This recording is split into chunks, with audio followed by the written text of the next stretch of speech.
Enrollment in progress. Enroll now at Washington Hills Junior and Senior Schools. We are located 20 kilometers from the capital city of Harare along Bulawayo Road. Here at Washington Hills Junior School, we have two curriculums, which are ZimSec and Cambridge, with our first Cambridge group writing next year. We also engage in different sports, which include volleyball, netball, swimming, and tennis. Join us here at Washington Hills Junior School and experience the best time of your life. So just imagine an institution sited in a very salubrious environment where education is catered for adequately. That is what I'm saying, Washington Hills. Don't forget, we offer boarding facilities for both primary and secondary levels. Hurry now for the limited spaces available.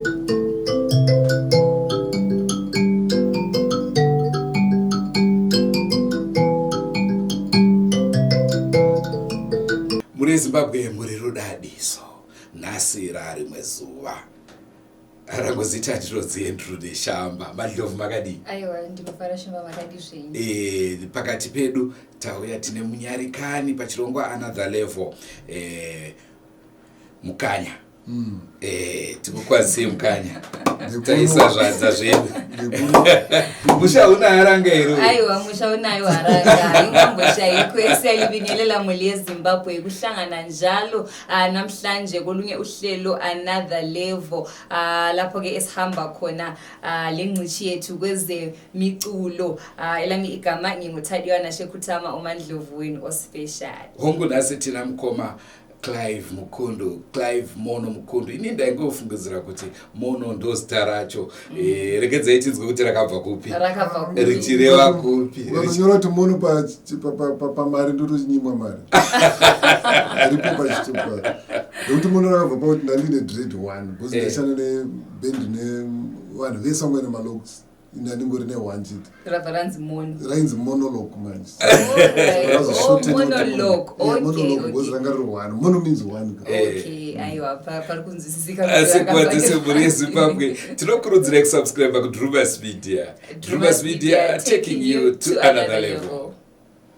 Koma Mono tenga chida kuti mutitauro nhoroondo yenyu mune zvemimanzi. Makatanga rini age ipi? Kusvika pari nhasi toda kunzwa rwendo rwenyu rwamakafamba munhau dzezvemimanzi.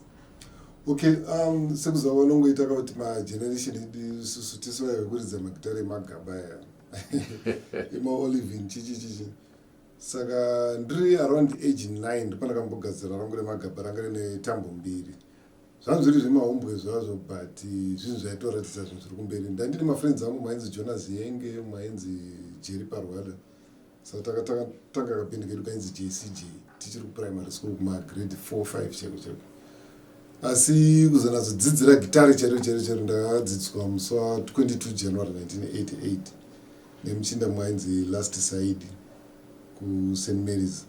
Saka semunhu anga ine shungu ndakapractice very fast zvokuti within the same year ndinga after kana mwedzi miviri kana mitatu ndanda kutoridza zvinotonzwika kuti pane munhu ari kutoridza something. Saka ndatotanga band rangu rekutanga rainzi Sarungano Chanters nemafriends vangu mwainzi Chiketsa Noah Muringai nemwainzi Edison December.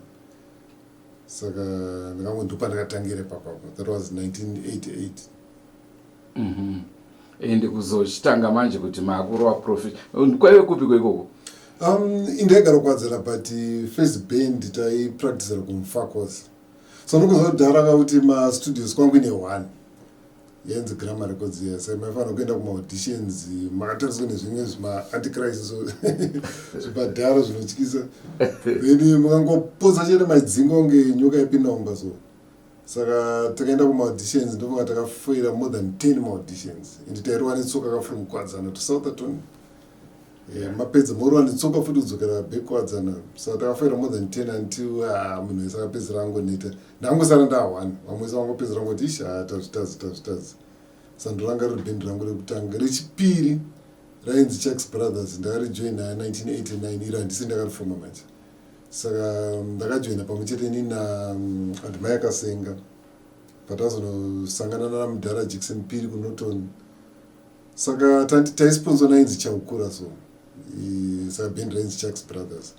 Saka patakamubva kuenda kuNorton pane vakampa advice vachimuti vafana ndavatore mari dzekumashows usavape mari dzechikafu ndokuti vanazoshanda nesimba so unoziva kuti mashows ekuita musina music yamakarekodha manje ya takanzwa nemaflop unoziva iwe kuti munoenda munotendera kumapurazi kwesoko magitara achiramba kufaya vanhu vachingobvunza kuti kabhendi kapaka ukangonzwa vanhu vangobvunza kuti kabhendi kapi chete muzvazvatodhakwa then muridzira vanhu 10-5 muri hamene kumapurazi motikari yofira ikoko kapa mune nzara motanga unogocha chibage chevaridzi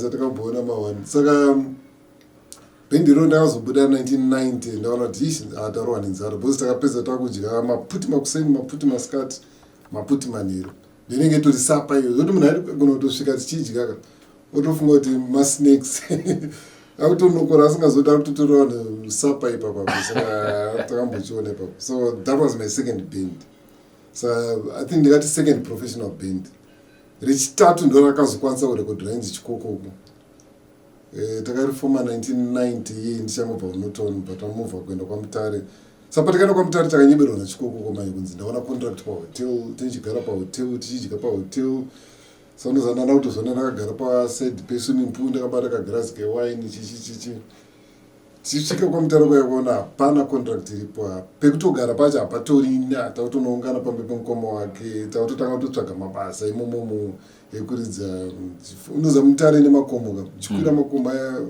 chienda mutauni taigara kudanga mvura mosvika pamhonza hapana kugona kuridza muri kugona but bhendi tinaro kudhara saka takambotendera tiri mosvika tazosangana nemwe mudhara ainzi jani ndayazopa mainstruments but vatanetsana futi panyaya dzemari then vatambonogara kwainzi kutsvingwe kupenalonga for 3 months then tichibva kutsvingwe ndopatakazovana basa padanga mvura hotel panonzi panyamanhidi kudanga mvura pakubva tagarapo kwegore but pakazonetsa manje nyaya yemubhadharo manje the first few months takapiwa mari zviri nani kamari kacho kanga kadiki zvoti tandisikakwanisa kuti munhu nemunhu anoroja kwake saka tangorenda chi1 chitangwena so tiri 6 saka mamusangana furniture mamingori nekapurama stores chete so ndoenda iri furniture ngero saka vatambonyimwa mari for some time zvezvokuti boys dzakatanga urorwa nepfambi unoza yechibhendi yeye kuti munhu anororwa nepfambi ndianenge the main boyfriend yepfambi saka pakauya makastoma epfambi otombonzi chimbobuda chichichi but aka lifestyle ikawa takakatadzira kekurorwa nepfambi but it doesn't mean that ndiri innocent uze atombozviitawo futi zvemabhebhi wayo but arohwa nema-STI zvakaipa unoza kudhara manesi aituka kanoza kuti ukasvika sonzi uri kurwara nei utaratisi kunzi taurisa vamwanzwe vanokada kunyadzisa bhozi mukiu mune makazara so unzi uri kurwara nei utaura pasoti kunzi taurisa ndisi girlfriend yako ende kusvika vanazotaura pachena kuti ndarohwa nenjovhera panapo saka right tiri padanga mvura hotel tanyimwa mari yedu kwemwedzi inopfuura 6 ndopandakazoronga neboys naboys ngatibate mainstruments by ginya patobata mainstruments by ginya takati mukasapa mari yedu hatisi kudzosa saka nyaya basvika mumapurisa member incharge akati anowana vati waziva nenyaya kuvhara vanhu mari but yenyu muchaiwana saka bva ava furufusha mari yedu bvatapiwa ndofunga tisa nditore the first band rakabvapo rine mari yakakwana ndozodzoka kwatikaita maharare kwazotanga kuita maauditions first audition takafoira zvedu futi nechikokoko but zvakaitika mai pakaitika story irifani pakuti takapinda muaudition bvatabuda bvatanzi maresults anobuda musi wemande takutobuda bvatasangana nasomanda ndevile but mfana ari kundiridzira bhesi ari kutya iwo ndizo kuti ndogona bhesi resungura saka ndiridziro chi bhesi saka bvandaridzira somanda ndevile bhesi tisina practice parhythm I remember pampaina Walter wekuvhuka boys then chandafira nyerizani pamadrums airidza neseaside band then maresults aizobuda musomanda pabuda maresults yasomana ndevile yatasina practice bhayapasa then yebhendi rangu yata takapractice kwemwedzi nemwedzi kupfuura gore bhayafoira saka the first time yangopinda mustudio yangu wari 22 February 1992 ndichiridzira somanja ndevile then chikokoko patazowana another date patazorekodha muna March same year so that was my first time kupinda mustudio apa ndakapinda music industry 1988 so from 1988 to 1992 zvekupinda mustudio zvairamba taingodzingwa tichingodzingwa but still kudzingwa ikoko ndikushore bhozi kwatotisimbisa kuti tinazoziva kuti mustudio munoridzwa sei unokoshesa studio time ende munoziva kuti kana maenda studio hamuite zvemajokes munazoenda mine music yakatukasuka. So from there vandaridza nemabhendi akawanda, mamwe erumba ebva kudrc, vana Scanners International. Then 1994 Tuesday 28 June 1994 ndopandaka tizotanga kuenda kuchechi. Vanatanga kuridza neirainzi age yagospel train, vana Ivy Kombo, Eni Kombo na Kero Mchikuru, anga chinzi Kero Chiwengo ipapo. So ndotime yandakabva ndatanga kushanda nemaartist egospel sterek, because gospel music pandakapinda kwangu sari kwana malead guitarist, kwangu ngori nevaingoridza chiri ngwenye.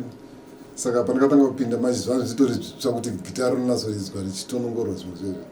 Saka ndopandakatanga kuridza nemabhendi vana Maendere Brothers, vana Celebration Choir, vanofungisai zvoti up to now I'm featured on more than 1,000 albums. So I think I'm the most recorded guitarist in Zimbabwe. Saka zvadaro vandazonoita nekuridza machechi manje, because machechi munonetsa nyaya dzemari. Kune muchinzi muri kuitira Mwari chichi mubayiro munozoona makudenga but muchirarama panapa. Vandazongoti guys kuramba chinonzi mubayiro bozi umambo ndewedenga. Bozi mimi wakuru machechi kawo umambo wenyu uri panapa muri kutodya kai. Muchikunzi muchazopiwa mubayiro makudenga but ivo wavo vari kutowana vari panapa vanati zvichichanchade. So 2001 vanaenda College of Music vanaita certificate, national certificate in music. Yakapera 2002. 2003 ndakuticha paCollege of Music vanhu pana vandashedza kuOliver Mtukudzi. So vanatanga kushanda naOliver Mtukudzi for 4 years. After those 4 years patafaiwa mama itaze mama udaura mamchitsvaga umambo. Uzatuku manje anga asingagoni kubuda pachena kutaura one on one yaimuremera manje, saka haana kutaura manje. Saka pakabuda maversion hobo, saka ndizoti the correct version ndibhuzi yangotsvaga rimwe bhendi vangotanga vamwe vataura kuti hanzi pakanzi pabhendi rakawanisa maprofessional anetsa kubhadhara, saka tikuda vapfanha vachangobva kuchikoro vasinganetsi kubhadhara. Chichi ndo version yatakaudzwa nekuti ndeichokwadi nemamwe maversion akazouya. But zvandakaita mai pandakabuda mubhendi ndakaona kuti ndibura nemudhara ndinotonyura manje. Saka tangoramba chingowirana but ushamwari wedu bva watosimba kutopfuura before. Then after Mtukudzi ndashanda naChioniso for 2 years. After Chioniso ndandatotenga studio equipment ndiri kwaMtukudzi kudhara. Saka ndazongopinda full time music production. Saka ndizvo ndachongoita from 2007 up to now. Saka tingati mune chikwata chenyu here kana kuti muchiri kuweka nezvikwata zvakasiyana siyana? Mazuva ndangoconsider nongoita music production, but pandinombofila kuti nhasi ndoda kumboita zvebhendi ndinavo vapfanha vangu vana Derek Mpofu, vana Paraclet William. Vapfanha vangu vaya kuti vamwe vacho ndavadzidzisa music, vamwe vacho tongowirirana. Saka anytime ndangofunga ndoda kuita bhendi, like muna September 2023 ndakatenda 53 ndakacelebrata neshow yandakaita paAlliance Française ndandine bhendi iroro futi bhendi rangu iroro. Saka vapfanha vangu kuti ivi nyange tisingaridze tendingoritesa, vanhu vazhinji vanotondiziva vantoziva kuti most of the time ndendina Para, ndendina Derek Mpofu, vana Josh Make chichi. Saka ndikango ndo bhendi rangu iroro. Saka tingati iye zvinezvi zviri kufambawo sei paproduction? Paproduction tiri kupusha zvedu, but Zimbabwe yagara yakaoma panyaya dzemari. Kana economy ikabhenda chinotanga kudhonorwa entertainment. Saka ndotone bhuku rinonzi Poor and Famous rinotsanangura kuti unogona kuita mbiri but usina mari. Asi music industry it's not about talent, it's about strategy. Ukagona unazoronga strategy yako mushe uchiramba uri relevant, uchironga tsora yako mushe unorarama. Saka as I speak ndingamboti ndiri kutambura handiri kurarama zvakanaka stereki, but handina kupfuma handisi mbinga asi ndiri kurarama. Right, tomboenda kusocial life yenyu, family yenyu yakamira sei? Mukadzi wangu anonzi Jean, Takadana started 20 June 1993. Started 20 June 1993. Unorizwa date right? Ndizvanga akapfeka trouser rekodro so nchitoriza nejacket reblack rine mukati memeruni so akasunga musoro pana ndichiruziva picture yacho yese because yanga iri love yemashuwa so takadanana muna June 1993 patazotanga kugara tese 1994 saka first born yedu anonzi Tyrone Nyasha ndowa 1994 then second born ndianozikanwa navanhu vazhinji anonzi Takakunda anoridza gitara anoridza nana Zempraise nana chichichi saka vazhinji vanofunga ndiye first born but ndiye second saka ndine mukadzi 1 nevana vaviri 1 mukomana 1 musikana. Zine bati kumusha kwenye ndekupi? Kumusha ndikwarusapo kwaTandi ndiko ndakatoita grade 1 uko ndiko ndakatozvarirwa paRusabe General Hospital. Alright. Pari vanazokurira maHarare manje muchiera chi soko tinoona muka ndikukanza voice rangu ringera Thomas Mapfumo mbichana so ona zhinji vanotenda hauna ukama na Thomas Mapfumo here hatine mutupo umwe chete saka ndopane ukama wachipa. Alright, saka tingati izvo muchipa advice kuvapfana vari kukura ava ndeipa advice yamungade kutaurawo nawo? Maadvice akawanda sekutaura vanamboita music industry haisi based pachipo tofunga tikada kutotaura kuti vane zvipo tinoziva vasina kwavakaenda vakawandisa nenyaya yekuti vazhinji vanofunga kuti talent is everything. Talent is not enough. Talent kangori kachibande pachirungu vamwe vanototaura kuti ka 3% chete 97% yastrategy manje kuti formula yauri kushandisa ndeipi. And number 2 vamwe vanoita mistake yekuti vanoshandisa formula A vachitarisa maresults eformula B gendazopajekese ipapo. Pane types of music yekuti iwe kupinda music industry anditi then uri kutarisira kuti zvauri kuda iwe kana kutarisira kuti uda kuzoita international zvakaita vana Oliver Mutukudzi nana Bundu Boys nana Thomas Mapfumo but formula yako ushandisa formula inoita kuti uramba uchingotendera muZimbabwe usina ndege yaunokwira kana kuti uchikwira ndege unonoridzira maZimbabweans. Ndo imwe mistake inoita vanhu vazhinji vechidiki vazhinji nekuti tikatarisa pamagenres of music the formula yekuti uite international kuti uteererwe pasi rose uchikwira ndege zvaita vana Mutukudzi vana Bundu Boys ndeyekuridza zvinhu zvemuno muZimbabwe. Haumbofa wakashedzwa kuFrance kunoridza danso, haumbofa wakashedzwa kunotedzerwa naBurna Boy, haumbofa wakashedzwa kuGermany kuti usikotedzera usorita R&B. Kana uda R&B unongoenda kuAmerica straight, kana uda danso unongonanga kuJamaica straight, but hazisi kutaura kuti vari kuita vari kukanganisa ba because muno mavari kutoita vana Wingidi vari kuita mari, vana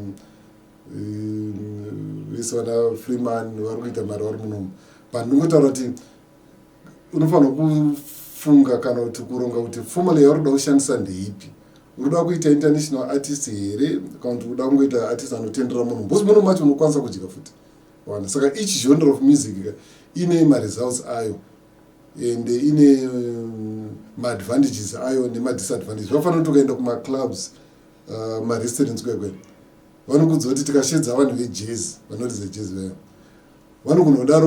vanogonongoattracta kana 30 people chete mucrowd but vanhu vayo vanonge vachitenga vasingaiti, but tikashedza vedhanso mune makazara zvekuzara zviya but musingatenga wana. Saka ma-statistics ekuti kana munhu uchipinda music industry haikona kupinda uri musaga, pinda uchinatsoziva kuti zvinhu zvakamira so zvakamira so zvakamira so zvakamira so. Saka chekutanga chaunofanira kuziva nechoti magitara muZimbabwe haabhadhari stereke, ndo chekutanga.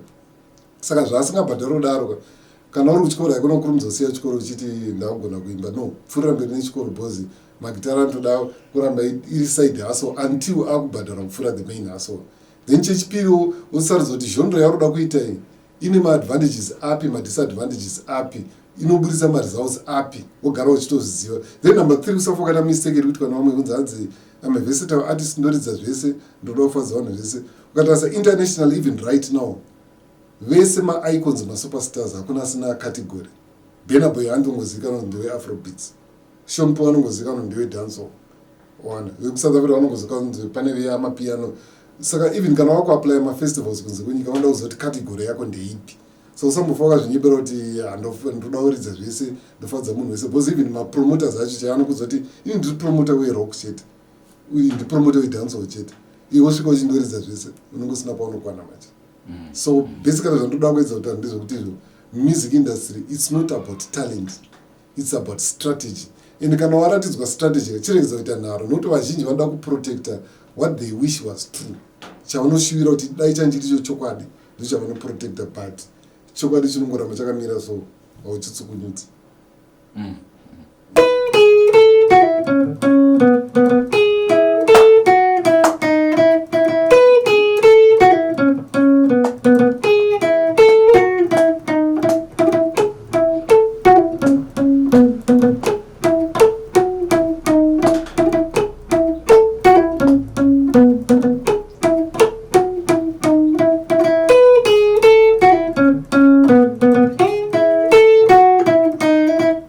Tochiongorora self music kana kuti ngati airplay pachezvayo inobatsira sei imimi maartist, tingati panera munowanawo here zvinopundutsa?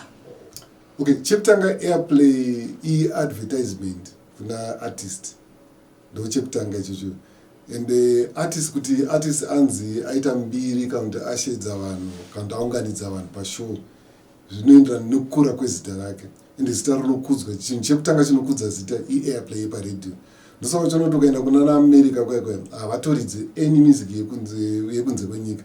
Nyange music yako ikanakidza zvakaita sei havairidze paredio pavo. Munhu anenge achida anotenga uridza mumba kwake, anenge achida anotenga uridza mumota make, but not panational radio.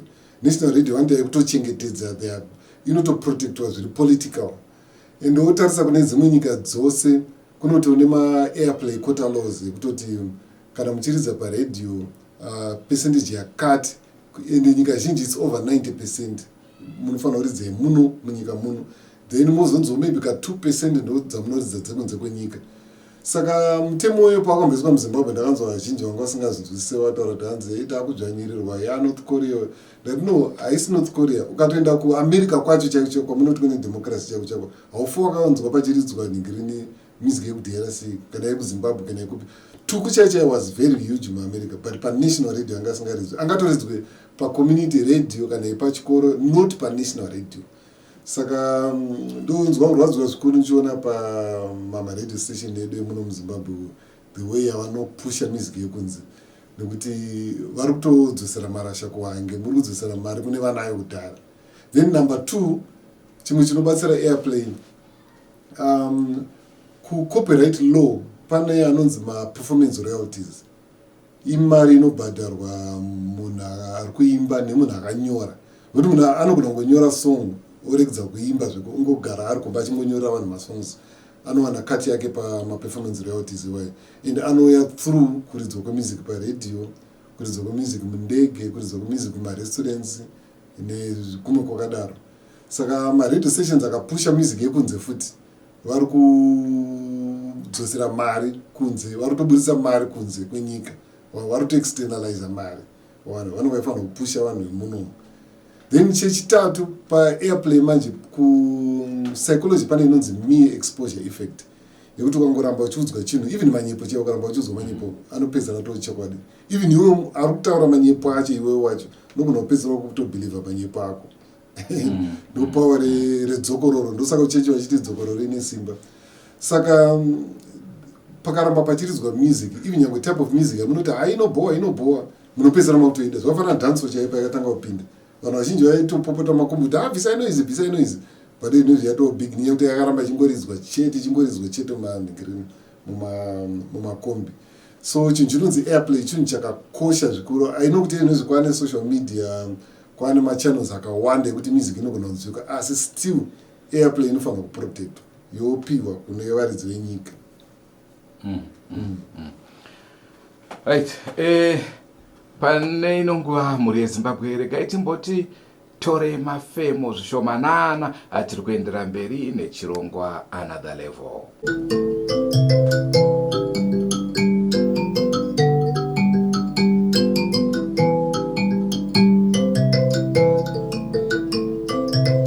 Tingati isusu pakuridza kwenyu munoridza lead guitar, right?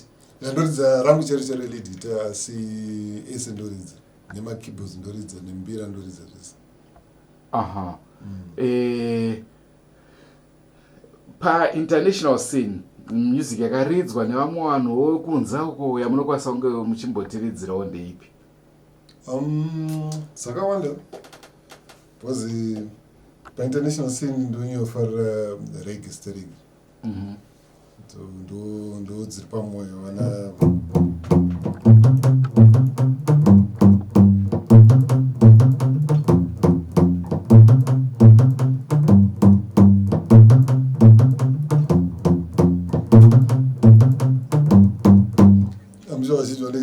Fred McGregor, push come to shove. Yeah. So the brain doesn't know gazera, but dzakawanda. Ndakambona kurofurwa Nyabinde makatiroera Kanindo. Vana ndakatiziva because